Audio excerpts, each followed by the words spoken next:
தமிழகத்துல சட்டப்பேரவை தேர்தல் நடைபெற்று முடிந்ததுக்கு அப்புறமா தேமுதிகவின் முதல் மாவட்ட செயலாளர்கள் கூட்டம் சென்னை கோயம்பேட்டில் அந்த கட்சி அலுவலகத்தில் நடந்தது. இதில் பிரேமலதா விஜயகாந்த் ஒரு சில விஷயங்களை பேசியிருக்காங்க. அது பார்த்தீங்கன்னா இன்னைக்கு சோஷியல் மீடியாவில் பேசும் பொருள் ஆயிடுச்சு. தமிழகத்தில் பாலியல் வன்கொடுமை, சட்டம் ஒழுங்கு, மின்வெட்டு, விவசாயிகளுக்கான பயிர்க்கடன் தள்ளுபடியில் திருப்தி இல்லாததால மாநிலம் முழுவதும் ஆர்ப்பாட்டங்கள் போன்ற பல்வேறு பிரச்சனைகளை நம்மளால பட்டியலிட்டே போட முடியும். பேரம் பேரம்னு சொல்றீங்களே, இப்போ சொல்றேன், எந்த பேரத்துக்கும் பதவிக்கும் அடிபணியாத ஒரே கட்சி தேமுதிக தான்.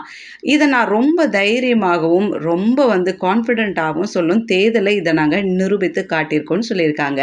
கட்சியை களங்கப்படுத்தியவர்களுக்கு இதுதான் நாங்கள் கொடுக்குற பதில் அப்படின்னு சொல்லியிருக்காங்க.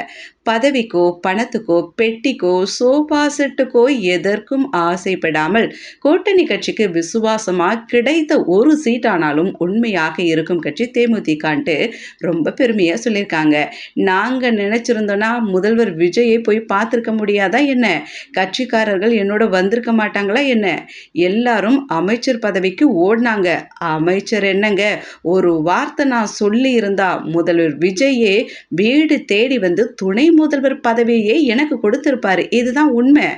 எனவே ஒவ்வொரு காலகட்டத்திலும் கூட்டணி தர்மத்தை மதித்த கட்சி தான் தேமுதிக அப்படின்ற ஒரு விஷயத்தை அந்த பேட்டியில அவங்க சொல்லியிருக்கிறாங்க. அந்த கட்சியின் பொதுச் செயலாளர் பிரேமலதா விஜயகாந்த் இப்படி பேசியிருக்கிறது தமிழ்நாடு அரசியல் களத்துல விவாத பொருளாகி இருக்கு.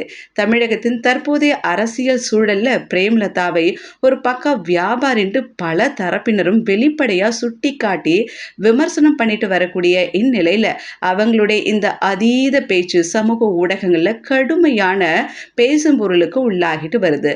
அடிச்ச கைக்கு இன்னும் கூலியே வரல, அதுக்குள்ள அடுத்த கடையை தேடி போயாச்சா அப்படின்னும் அண்ணன் விஜயகாந்த் கஷ்டப்பட்டு சேர்த்த ஒட்டுமொத்த கட்சியின் செல்வாக்கையும் இப்படி பேசி பேசியே காலி பண்ண போறாங்க அப்படின்ட்டும் நெட்டிசன்கள் பலரும் தங்களின் பாணியில கமெண்ட்டுகளை அள்ளி தெளித்து மீம்ஸுகள் மூலமா இந்த தகவல்களை இணையத்துல மரண கலாய்க்கிறதுக்கு தயாராயிட்டு வராங்க.